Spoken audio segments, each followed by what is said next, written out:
another one of my live streams. As you can see, I am finally done with my marathon admission to Mass General. This is my first live stream back home since then, so that is something pretty awesome to celebrate. We last left Destiny in chapter 24, where she was slipping fast. The Jackson program had set up the system where she had to get dragged over to the quiet room, which is basically a type of seclusion room, and gets handed a laminated card which says, "We understand you are struggling a lot now, and we care about you, but we will not interact with you until your behavior comes under control and you finish your quiet room time." Then they give her the silent treatment and refuse to even look her in the eye. This leaves Destiny alone with her hallucinations, which is never a good thing. Hi, Kathy. Hi, Vivian. Initially, Destiny has to stay in the quiet room for 30 minutes.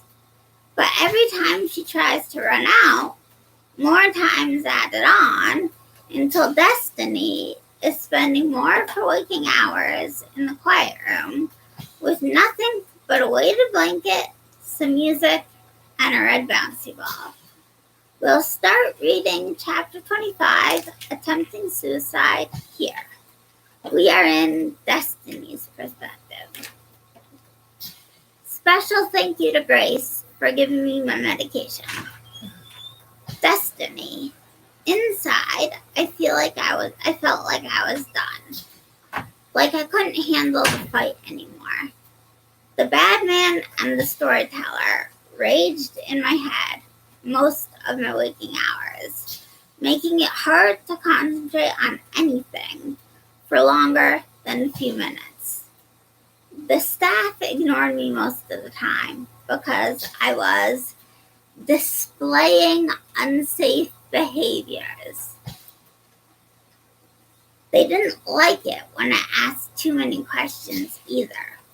They claimed the questions were silly, and they already knew the answers to them. But the confusion in my muddled brain made me need constant clarification, or I would be completely lost. My developmental delay was part of the problem, too. Oh, Grace says you're welcome, Kathy.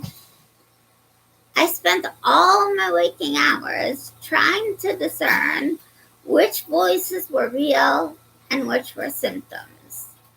I was constantly trying to fight off the urges to do what the voices told me to do. Hi, Joan. But too many times it got too hard, and I would find myself in a restraint on the floor somewhere. I felt like I was on lockdown in prison. Suicide had crossed my mind multiple times.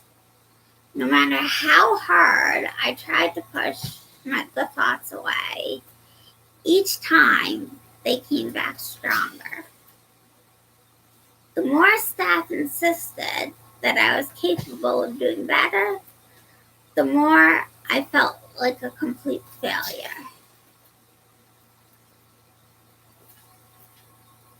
Eventually, I decided that I had to do something. I planned to go to the meeting, try to feel around, and see if there were any ways left that someone might be able to help me, and then decide what my next action might be. From there, at the treatment meeting, it was more of the same. Everyone kept talking about how I was so smart, how I had so much potential to do so much better, and how I kept sabotaging myself. Sitting there, I just ground my teeth so hard that my jaw hurt. I hung my head low to hide the tears streaking down my face. I had made up my mind at that point. I couldn't take anymore. As everyone continued to talk about how I needed to learn to be more independent, and how I needed to grow up, because even though I was 17, I was developmentally only 8. I formulated a plan in my head, and I'm going to take a break from reading for a second to explain. I edited Saving Destiny recently, and I changed some stuff around. I changed it so while Destiny was at Haverford Hospital, she got a central line and started TPN and she also got a GJ tube, but she also got a central line and started TPN at Haverford Hospital.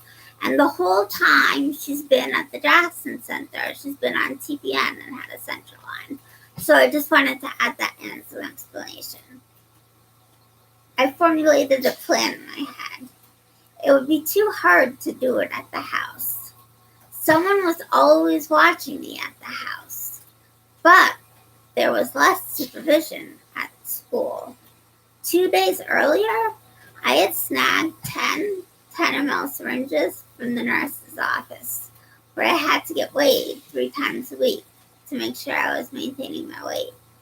My plan was to run away from school the next day to a nearby park with the 10 ml syringes. Then I would inject my central line with air. It takes 100 ml of air to cause a lethal air embolism. That was something I researched at school during American government class. Our teacher was legally blind, so it was really easy to switch back and forth between the paper I was supposed to be writing and ways to commit suicide instantly and painlessly. I don't know what anybody said in the rest of the 6-month treatment planning meeting. I just nodded occasionally and pretended I wasn't rehearsing my death in my head. The rest of the day and the following morning had a kind of surreal quality. The bad man and the storyteller were loud, but they were pleased with my suicide decision. It will be better. She will be cleaned, squeaky clean, inside and out. Clean, better, the storyteller was singing off key. During the second period, I excused myself to go to the bathroom. Go ahead, the teacher told me. I left the classroom and headed in the direction of the girls' restroom, but then I went past it. I headed down the stairs and out the back door. My heart pounded super fast in my chest.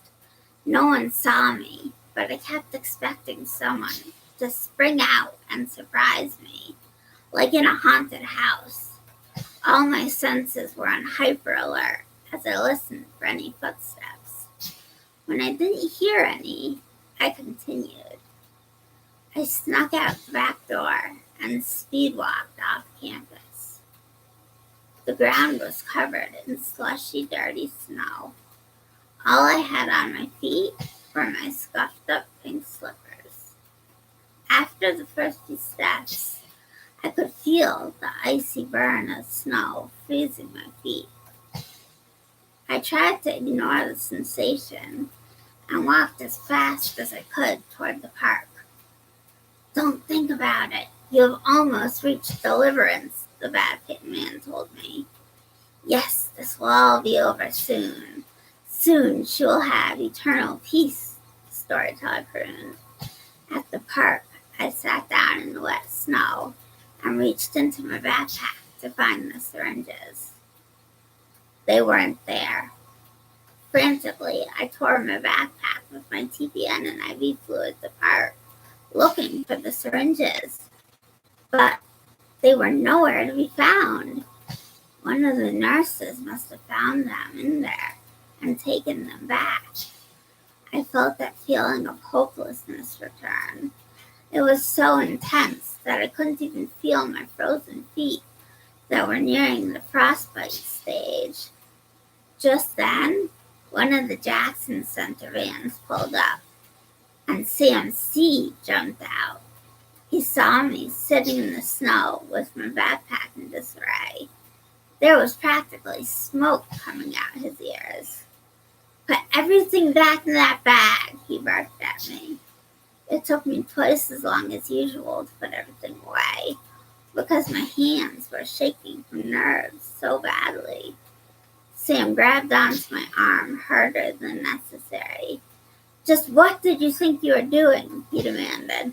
"Why were you messing with your TPN fluids? And why did Anne find syringes in your bag this morning?" "I don't know," I whispered, and burst into hysterical tears. CMC just grunted. He gestured to the van that one of the timeout staff had driven up in. "Get in now," he told me. I climbed into the back seat and silently buckled the seatbelt. "You are in big trouble, young lady," CMC was telling me as the timeout staff started driving us back to the center. "Jump and roll," the badman's voice overpowered CMC. "She can still save the situation," added the storyteller. CMC was continuing to berate me. I unclipped my seatbelt and tried to open the door. CMC leaned back and grabbed both my arms and held them down until we got back to the program. CMC and the timeout staff escorted me as carried me back to the quiet room. The hopeless feeling I felt was expanding inside me. I looked around the depressing room. All blank walls and a window covered with heavy wire mesh. The timeout staff that was sitting in a chair in the doorway handed me the awful laminated card. "We understand that you are struggling a lot now, and we care about you, but we will not interact with you until your behavior becomes under control and you finish your quiet room time." That's what the card said. I tried to rip the card, but it refused to tear. I threw it on the ground near me and cried. Part of my feet were bright red under my slippers, but my toes were yellow, and the middle part of my foot white. The redness tracked slightly up to my ankles. I had mild frostbite from walking half a mile in the snow, wearing nothing but a beat-up pair of cloth slippers. No one seemed to notice. They hadn't even taken off the wet ice-cold slippers and socks, or given permission for me to do it myself. I didn't bother to say anything. Hang on, guys.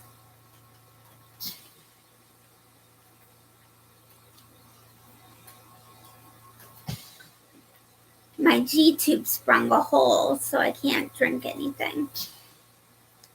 I'm waiting until Monday, when I can call interventional radiology at Mass General and make an appointment for them to replace and do surgery and give me a new GJ tube under anesthesia. I didn't bother to say anything. Time started playing tricks on me.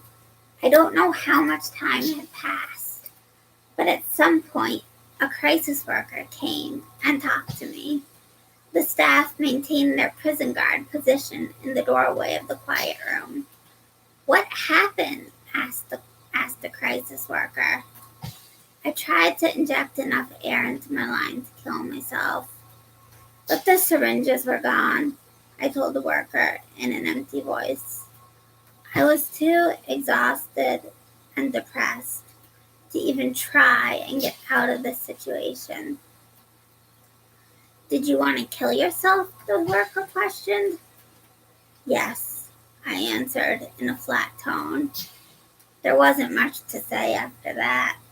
The worker felt like I needed to be hospitalized, and that was that.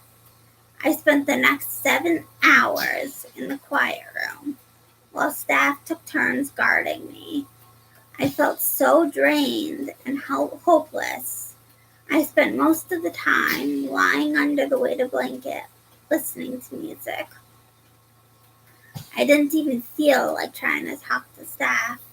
Not like they would have responded anything anyway. It was nighttime by the time the ambulance arrived to take me to yet another hospital.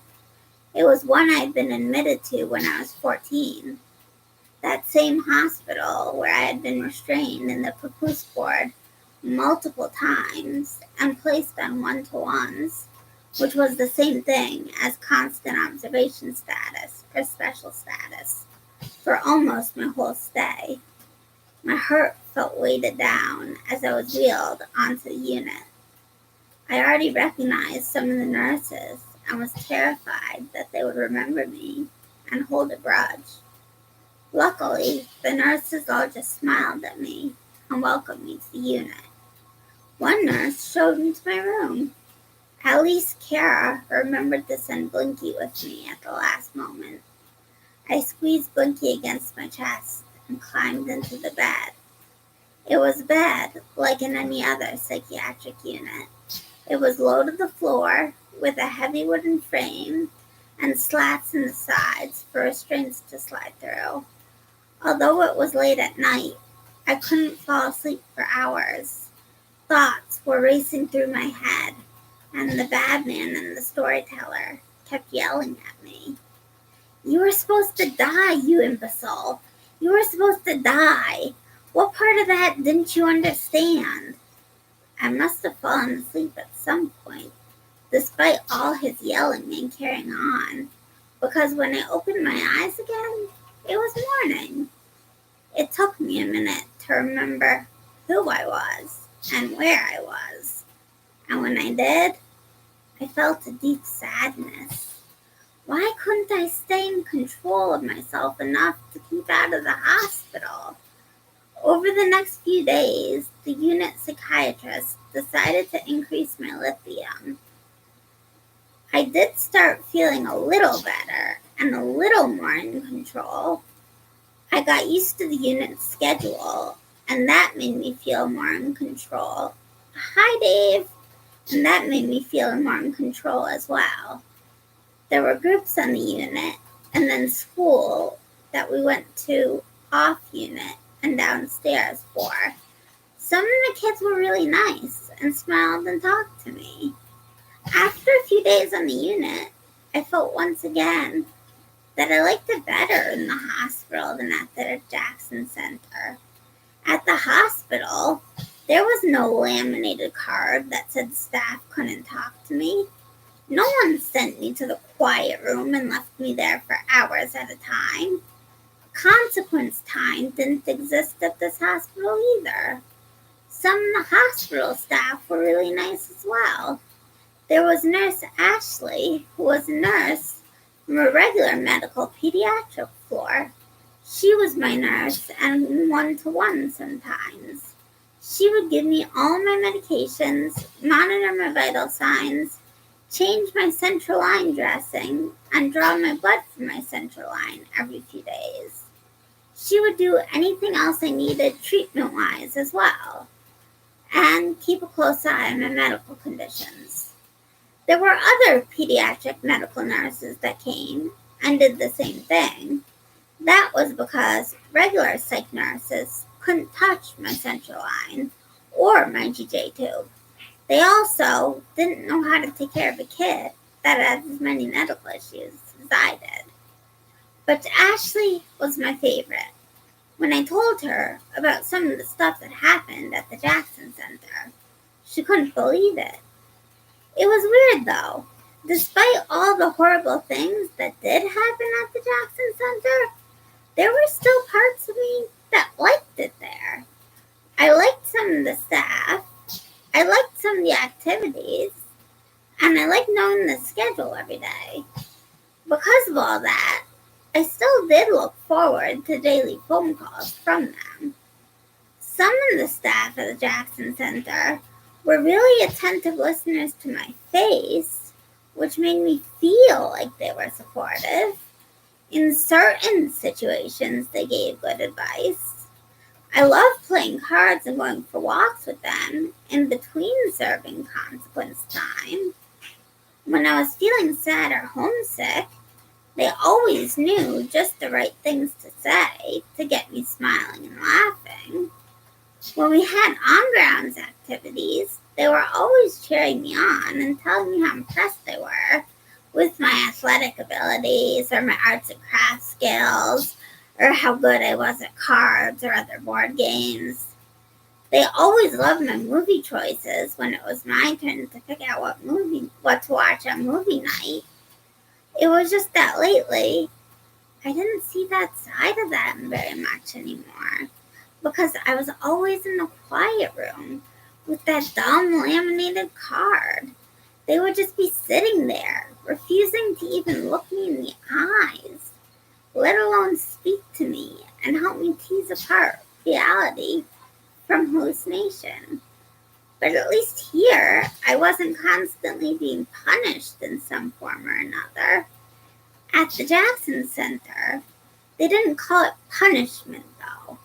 They just called it consequences. The truth was, they were the same thing. Have you explained to staff how hard you are trying? Ashley asked me when I told her about the way Jackson Center was constantly consequencing me. I've tried, I told her. They think that I can just snap my fingers and stop, though. They don't even think that I really hear the voices. Their theory is that I make them up for attention or something like that. Ashley shook her head. You've been through a lot, kid. She patted me on the shoulder. You're brave. You haven't exactly been dealt a fair hand at all, but you keep getting back up every time you fall. Is there any chance for you to go to a different program? I shook my head no. I've asked my mom, but she says that the Jackson Center is the only one that will take me because I have severe gastroparesis and I'm on TPN IV fluids and have a GJ tube. Just keep fighting then. You're a strong girl, Ashley encouraged me. And keep talking to people you can trust. While you're here, keep talking to me as well. I want you to know that I truly, honestly care about you and what happens to you. I nodded again and was able to form a small smile. Over the next few days, I just kept trying to distract myself from everything back at the Jackson Center, where I knew I would be maxed out on consequence time. I went to all the therapy groups, and I liked working on complicated math problems in the schoolroom. I was starting to feel like maybe I could deal with everything. The psychiatrist continued to meet with me every day. She ended up increasing my Abilify a little bit, and the voices weren't quite as loud or bothersome. I met with the social worker every couple of days as well. His name was Dave. At first, I liked Dave a lot. He seemed sympathetic to my situation, and he seemed to really listen to what I had to say. Unfortunately, though, a few days after I'd arrived at the hospital, Dave spoke to Aliza and to Sam C., and his whole mannerism toward me changed. He no longer seemed to believe what I was telling him, even though I only told him the truth. When I mentioned the voices, he immediately changed the subject, just like Aliza and the staff at the Jackson Center did. I felt like I had swallowed shards of glass that just kept ripping me up inside more and more as they made their way through my system. We are going to have a meeting with you, the doctor, Aliza, your mom, and me, Dave told me after about a week. I felt all my muscles tense.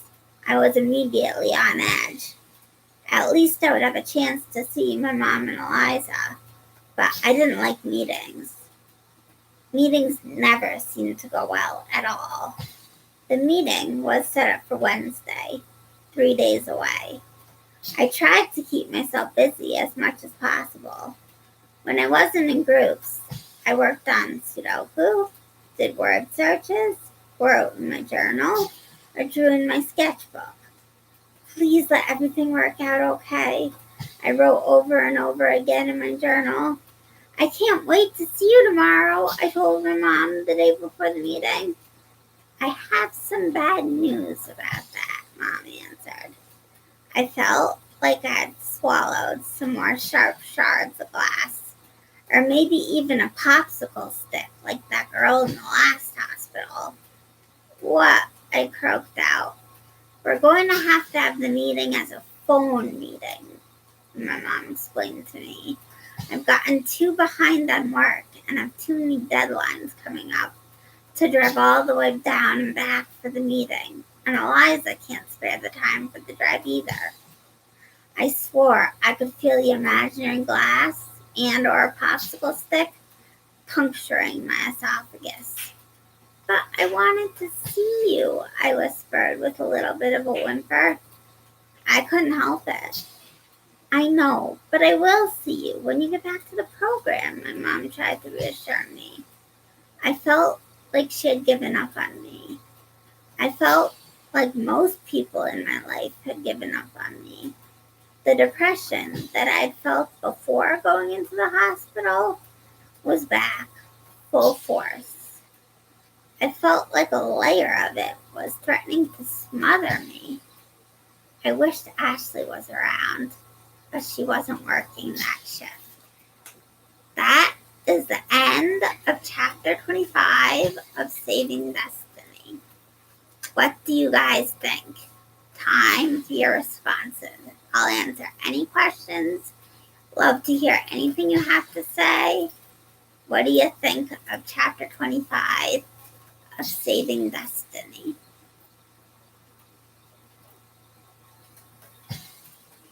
Anyone? Anything?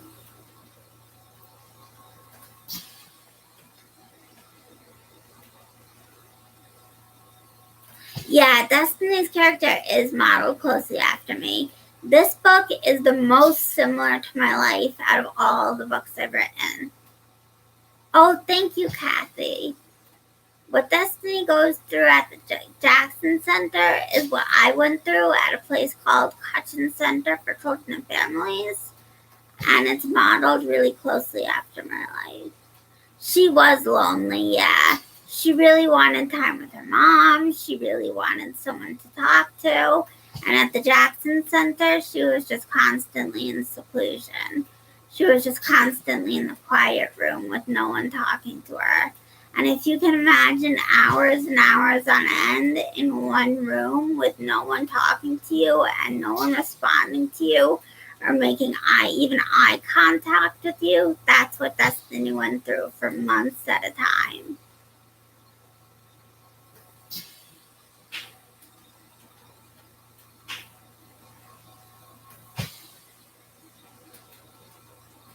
I did go through that. That is what I went through. It was one of the worst periods of my life. It really traumatized me. I agree, Kathy. Thank you, Vivian. Thank you. Yeah, it was awful. It was awful. I haven't really ever attempted suicide, but there's been a couple times I responded to command hallucinations and overdosed a bunch of times, but there's only been a few times I've actually attempted suicide. That was one of the times I attempted suicide. I was at my wit's end. I didn't know what else to do. I just couldn't take it anymore. I couldn't take the seclusion room anymore. Thank you, Elaine. That's so sweet of you. Thank you, Shannon. Thank you. I'm trying to share my story so this doesn't happen to anyone else. So we can revamp the mental health system for kids, because right now it just doesn't work. All right, I think I'm going to end here. If anyone has any other questions and comments, let me know now. Otherwise, I'll end here. Next time. Oh, yeah. Yeah, Vivian.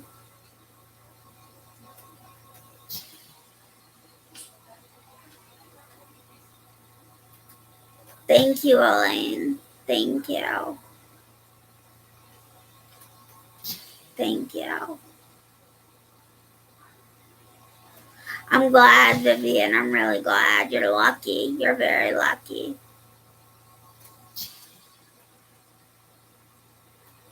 Well, next time I'll be reading from Was Ever Normal, and then I'm going to read another chapter from Saving Destiny. I love you too, Joan. Sending hugs to you. Alright, guys. See you next time.